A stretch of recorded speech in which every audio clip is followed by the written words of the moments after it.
हरे कृष्णा कृष्णा कृष्णा हरे हरे, हरे राम राम राम हरे हरे। ओम नमो भगवते वासुदेवाय। ओम नमो भगवते वासुदेवाय। ओम नमो भगवते वासुदेवाय।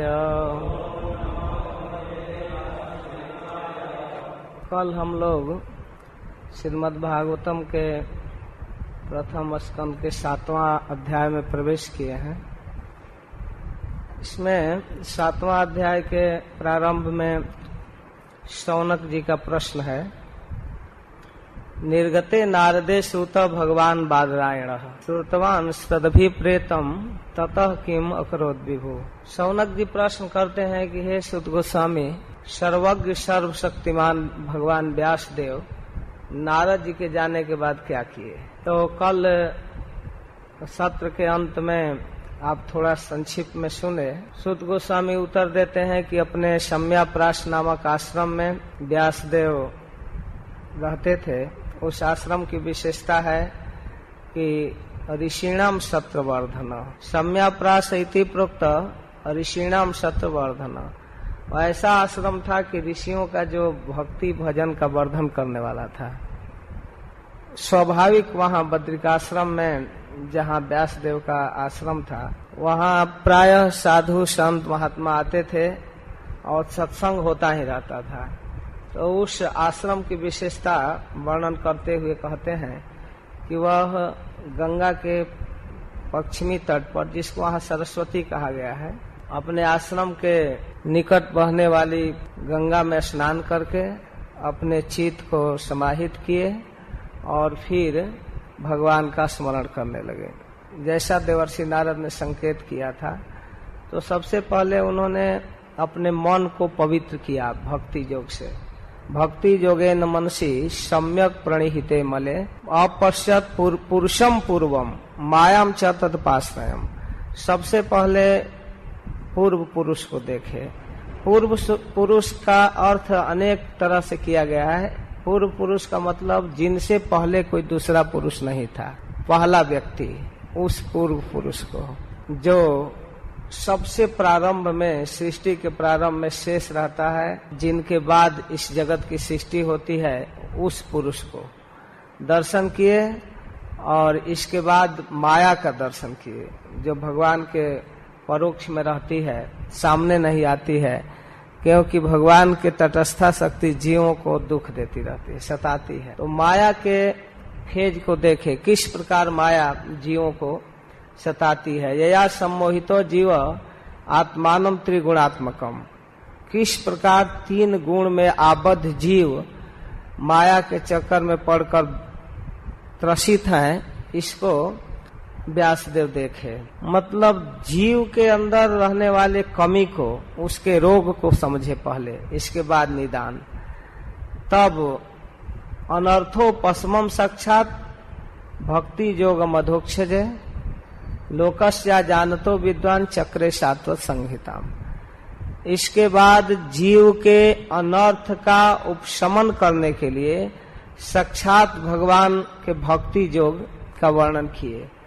भक्ति योग का वर्णन एक बृहद ग्रंथ के रूप में, जो 18,000 श्लोकों से समन्वित, इतना विशाल ग्रंथ बनाए, क्योंकि वो जानते थे कि लोग अपनी कमजोरी को नहीं जानते हैं। लोकस्य अजानतो, लोक नहीं जानता है लेकिन विद्वान व्यासदेव जानते हैं। इसलिए 7वें संहिताम चक्रे, 7वें संहिता की रचना किए। अब उस संहिता की महिमा कहते हैं, 7वें संहिता की महिमा कहते हैं कि जस्याम वै श्रूयमाणायाम कृष्णे परम पुरुषे भक्तिरुत्पद्यते पुंसः शोक मोह भयापहा। जिस श्रीमद् भागवतम संहिता के सुनने मात्र से परम पुरुष कृष्ण में प्रेमा भक्ति उत्पन्न हो जाती है और उसका अनुषंगिक फल है कि वो शोक मोह भय को दूर करती है। इसके बाद उस संहिता का अध्ययन अपने परम प्रिय पुत्र में शिष्य सुखदेव को कराए। संहिताम भागवतीम कृत्वा अनुक्रम्य चात्मजम सुकम अध्यापयामास निवृत्ति निरतम मुनि। कह रहे हैं उस संहिता की रचना किए, बृहद रूप में 18,000 श्लोकों से समन्वित ग्रंथ बनाए और ग्रंथ तैयार जब कर दिए तब अपने पुत्र को सुखदेव को पढ़ाए। और सुखदेव गोस्वामी की विशेषता भी बता रहे हैं कि निवृत्ति निरतम मुनि, इनको किसी वस्तु से कोई मतलब नहीं था, प्रवृत्ति मार्ग के नहीं थे, इनको खूब कमाना खाना बैंक बैलेंस पद पोजीशन की कोई कामना नहीं थी, निरपेक्ष मुनि थे, निवृत्ति निरतम मुनि। और फिर कहते हैं अध्यापयामास, अध्ययन किए। कौन व्यक्ति अध्ययन किया? जिसको कुछ नहीं चाहिए, जिसको बहुत बड़ा डॉक्टर बनना है, इंजीनियर बनना है, वो तो कंपटीशन तैयार करने के लिए कोर्स पढ़े। लेकिन जिसको कुछ नहीं चाहिए वो क्यों इतना बृहद ग्रंथ पढ़ेगा? 18,000 श्लोक से भरा हुआ, उसको क्या गरज है, क्या जरूरत है? उस पुत्र को ग्रंथ पढ़ाए जिसको कुछ नहीं चाहिए, जिसको न कोई डिग्री चाहिए, न कोई पद चाहिए, न मान चाहिए, प्रतिष्ठा चाहिए, न कोई शिष्य चाहिए, कुछ नहीं चाहिए, उस व्यक्ति को ग्रंथ पढ़ने के लिए लगा दिए। व्यासदेव अपने निवृत्त निरत मुनि को ये भागवत पढ़ाए। तब तुरंत काउंटर क्वेश्चन करते हैं शौनक जी तुरंत कि सवै निवृत्त निरतः। एक जगह तो आप कहते हैं कि वह निवृत्त निरत व्यक्ति था, प्रवृत्ति नहीं थी सुखदेव को किसी प्रकार की। किसी कार्य में रुचि हो तो उसको सिखाना आसान है। थोड़ा कोई मृदंग बजाना पीटना चालू किया तो चलो उसे थोड़ा ट्रेनिंग दे देंगे तो अच्छा बजा लेगा। पढ़ने में इंटरेस्ट रख रहा है तो उसे पढ़ा दिया जाए। लेकिन कोई रुचि नहीं है उस व्यक्ति को सवै निवृत्ति निरत, जो निश्चित रूप से निवृत्ति में निरत था, प्रवृत्ति नहीं थी जिसको, और सर्वतोपेक्षको मुनि, सभी प्रकार के वस्तुओं से जो अपेक्षित, कुछ अपेक्षा नहीं रखता था, उपेक्षक था, कोई कामना नहीं, कुछ चाह नहीं, स्पृहा नहीं, और परम मननशील विवेकी व्यक्ति। कस्यवा बृहति मेताम, इतना बृहद ग्रंथ, चलो 2-4 श्लोक पढ़ना होता तो पढ़ लिया चलते घूमते भी, लेकिन 18,000 श्लोकों से भरा हुआ बृहतिम एताम, एताम बृहतिम, इतना मोटा ग्रंथ कैसे अध्ययन किए? आत्मा राम समभ्यसत, उनके विषय में प्रसिद्ध बात है कि वो आत्मा राम है, अपने आप में रमण करते हैं। उन्होंने ऐसा बृहद ग्रंथ क्यों पढ़ा? तब विवश होकर सूत गोस्वामी को भगवान श्री हरि की महिमा को कहना पड़ा, जो बड़ा फेमस श्लोक है। श्री चैतन्य महाप्रभु ने 2 बार इसकी व्याख्या की है, एक बार सार्वभौम भट्टाचार्य के पास और एक बार सनातन गोस्वामी के पास। आत्मा रामस्य मुनयो निर्ग्रंथा पिरुक्रमे कुर्वन्ति हेतुकिम भक्तिम इत्थम भूत गुणो हरिहि। यह श्लोक सूत गोस्वामी शौनक जी के उत्तर में दे रहे हैं। क्यों निवृत्ति निरत मुनि क्यों अध्ययन किया? जिसको कुछ नहीं चाहिए वह इतना बृहद ग्रंथ क्यों पढ़ा, इतना विशेष? तो कहते हैं यही तो भगवान हरि की महिमा है। किसी स्तर का व्यक्ति आत्माराम, मननशील मुनि, निर्ग्रंथा, अपि उरुक्रमे, उरुक्रमे भगवान कृष्ण के लिए कहा गया, हरि के लिए, कुर्वन्ति हेतुकिम भक्ति मिथम भूत गुणो हरि। 3 प्रकार के लोग, आत्माराम, मुनि और निर्ग्रंथ। इसकी व्याख्या तो 61 प्रकार से किए हैं महाप्रभु।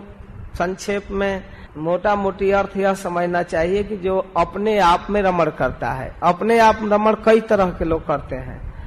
जो अत्यंत तत्ववेता ब्रह्मवेता हैं, जो कृष्ण तत्व को ठीक ठीक समझते हैं, यह समझते हैं कि कृष्ण ही हमारे सब कुछ है, जीवन धन प्राण, हम कृष्ण के एक अभिन्न अंश हैं। तो अपने स्वरूप भूत कर्तव्य में जो रमण करते हैं वो है आत्माराम। जिनको कृष्ण से भिन्न अपना अलग अस्तित्व नहीं दिखाई देता, जो ब्रह्म में रमण करते हैं वो है आत्माराम। अथवा जो देह को ही सब कुछ मानकर उसी के भरण पोषण में मस्त है, वो भी है आत्माराम। आत्मा का एक अर्थ देह भी है। देह को खिलाना पिलाना, अच्छा पहनाना, सुख सुविधा इसी में रखना, ये भी आत्माराम है। आत्माराम के कई अर्थ हैं। और उसी प्रकार मुनि, मननशील, विवेकी, सद असद का विवेक रखने वाला, अथवा कुछ नहीं जो मन में आवे वही करने वाला। किसी तरह का मुनि का अनेक अर्थ है। और उसी प्रकार निर्ग्रंथ। निर्ग्रंथ का मतलब नितराम ग्रंथ था, जो दिन रात ग्रंथ में ही पड़े रहते हैं, शास्त्र के अनुसार चलते हैं, वो है निर्ग्रंथ। अथवा निर्ग्रंथ का मतलब जिसको ग्रंथ से भेंट ही नहीं हुआ, बिल्कुल नहीं पढ़, गंवार। अनेक अर्थ है, तो उसमें मोटा मोटी कुछ अर्थ मैं बतला रहा हूं। किसी भी स्तर का, कहने का मतलब किसी भी स्तर का व्यक्ति अगर उरुक्रम भगवान की भक्ति के टच में आया, उनके विषय में सुन लिया, उनके विषय में ज्ञान प्राप्त कर लिया, तो निश्चित रूप से वह खींच जाएगा। यही है भगवान हरि की विशेषता।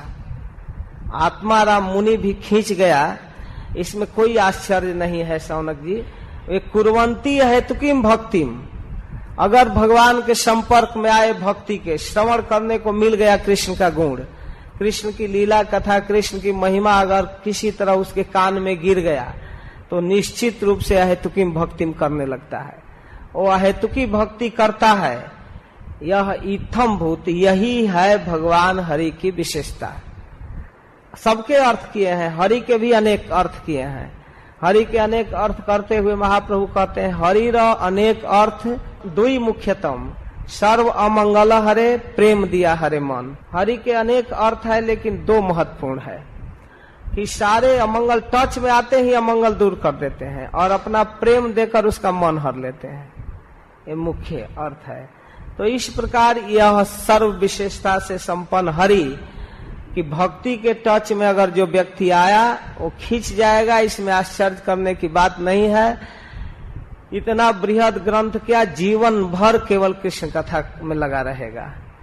18,000 श्लोक से भरा हुआ इस बृहद ग्रंथ को पढ़े कि भगवान हरि के गुणों से आबद्ध सुखदेव भागवत का अध्ययन किए और इस हरि के गुण से प्रभावित होकर सुखदेव भागवत का ज्ञान प्राप्त कर लिए और जोग पात्र देखकर परीक्षित को सुनाने गए। अब परीक्षित की कथा प्रारंभ करते हैं। यहाँ वक्ता की विशेषता कह दिए कि भगवान के गुण से आकृष्ट होकर भागवत पढ़े। हरे गुणा क्षिप्त मति भगवान बादरायणी अध्यागान महदाख्यानम नित्यम विष्णु जनप्रिय। हरे गुणा क्षिप्त मति, जब अद्भुत अद्भुत अर्थ करते हैं, चक्रवर्ती ठाकुर अर्थ करते हैं कि जब सुखदेव गोस्वामी भागवत के 2 श्लोक सुने तो अपने मति पर आक्षेप करने लगे। कहाँ मैं ब्रह्म चिंतन के कचरा में पड़ा था, धिक्कार है मेरे इस बुद्धि को।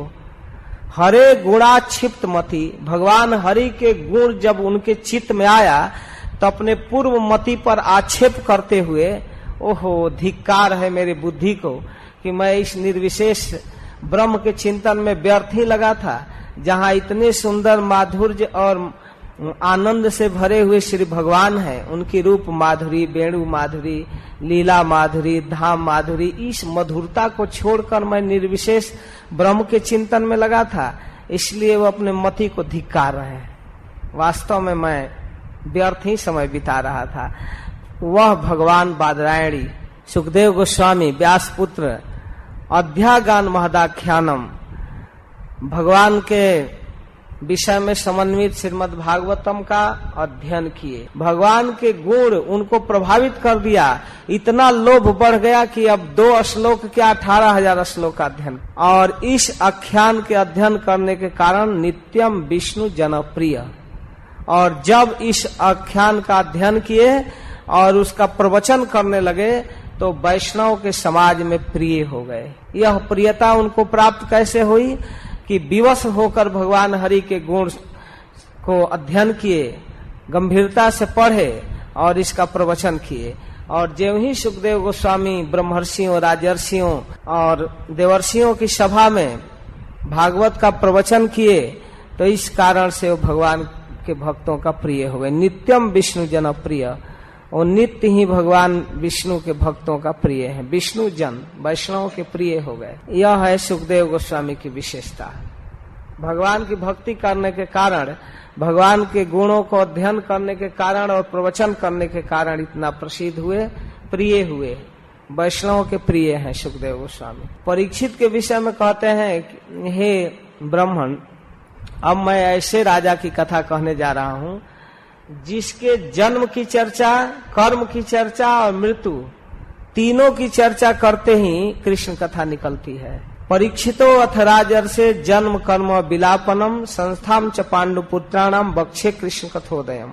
एक ऐसे राजा की कथा अब मैं कहने जा रहा हूँ जिनके जन्म की चर्चा करेंगे तो कृष्ण कथा कहे बिना नहीं रुका जाएगा, क्योंकि जन्म के पहले यह कहना पड़ेगा कि माता के गर्भ में भगवान ने उनकी रक्षा किया था। इसको बिना कहे नहीं जन्म की कथा कही जाएगी। भगवान का सबसे शुरू में दर्शन गर्भ में ही किया था, और जन्म में जीवन में जो बहुत महान महान कर्म किया, भगवान कृष्ण की कथाओं की स्थापना, लीला स्थली की स्थापना, वृंदावन में बैजनाभ के साथ मिलकर उन्होंने वृंदावन को सजाया, ब्रजभूमि को, और अपनी जनता के सामने कृष्ण कथा के लिए प्रचुर अवसर देते थे। जहां जाते थे महाराज परीक्षित की सुविधा के लिए, प्रसन्नता के लिए जनता उनको कृष्ण कथा प्रस्तुत करती थी, ड्रामा, कोई कथा प्रसंग, और उससे महाराज खूब खुश होते थे। तो जिनके कर्म में भी भक्ति रही, कृष्ण कथा, और मृत्यु की कथा कहते ही पूरा भागवत निकल गया। अपने जीवन के अंत में गंगा के तट पर बैठकर भागवत सुने। तो इनका जन्म, कर्म और मृत्यु तीनों कृष्ण कथा का उद्गम स्थल है, कृष्ण कथा निकलती है। और ऐसे ही संस्थाम च पांडुपुत्राणाम, महाप्रयाण की कथा में कृष्ण कथा निकलती है। तो इस प्रकार सुखदेव और परीक्षित की विशेषताओं को संक्षेप में कहकर और परीक्षित की जन्म की कथा कहने के लिए भूमिका के तौर पर 2-3 अध्याय में उलझ गए सूत गोस्वामी। बहुत सुंदर प्रसंग आ गया, इसलिए कहने लगे। कहना चाहते हैं परीक्षित के जन्म की कथा, लेकिन अभी 2-3 अध्याय के बाद जन्म की कथा आएगी। इसके पहले कहने लगे कि जब महाभारत युद्ध करीब करीब समाप्त हो चुका था, अंतिम दिन, लगभग 17वां दिन, उस समय कौरव पक्ष में 3 वीर बचे हुए थे, कृपाचार्य, कृतवर्मा और अश्वत्थामा। तो ये तीनों दुर्योधन के पास जाकर उसके दुखी स्वरूप का दर्शन किए, रात्रि में चिल्ला रहा था। अब उन तीनों में महाभारत की कथा है, उसको संक्षेप में कह रहे हैं। बिको दराभित गदाभिमर्श भग्नो रुदंडे धृतराष्ट्र पुत्रे, धृतराष्ट्र के पुत्र का जांग टूट गया था बिकोदर के गदा से, भीमसेन के। और इस अवस्था में भर्तु प्रियम द्रोणी पश्चिम, द्रोणी जो है अश्वत्थामा, द्रोणाचार्य का बेटा, जब देखा कि बेचारा इतना दुखी है, रो रहा है, तो उसकी प्रसन्नता के लिए वह एक योजना बनाया। विस्तार से तो महाभारत में वर्णन है, यहाँ केवल संकेत है। उसी रात्रि में, अमावस्या की घोर रात्रि, अंधकार में वे तीनों एक पेड़ के नीचे थे, तो देखे कि उल्लू रात में जागता है, देखता है जिसको, साधारण पक्षी, बड़े बड़े पक्षियों को, पाज या कौवे आदि को मारकर नीचे गिरा दिया है घोंसले से। तो उसको एक शिक्षा मिली कि अगर हम लोग आज असावधान पांडव सेना में घुसेंगे तो सभी सोए पड़े हैं, उनको मार डाल सकते हैं। तो ये द्रोणी अश्वत्थामा ऐसी योजना बनाया और कृपाचार्य कृतवर्मा को उकसाया कि अपने जीवन के अंत में मरते समय भी अगर दुर्योधन को ये पता चले कि पांडव मारे गए तो प्रसन्न हो जाएगा। तो अपने स्वामी की प्रसन्नता के लिए इन्होंने इतना जघन्य निर्णय लिया, और वहां आज पांडव सेना एकदम निश्चिंत सोई है शिविर में। और भगवान भी विचित्र लीलाधारी, पांडवों को शिविर से बाहर कर दिए हैं और निश्चिंत सब लोग सोए हैं, कोई ड्यूटी नहीं, कोई गार्डिंग नहीं, कुछ नहीं। और उस शिविर में घुस करके ये तीनों विचित्र ढंग से सोई हुई पांडव सेनाओं को नष्ट करने लगे। सबसे महत्वपूर्ण बात है कि द्रौपदी के 5 पुत्र जो निश्चिंत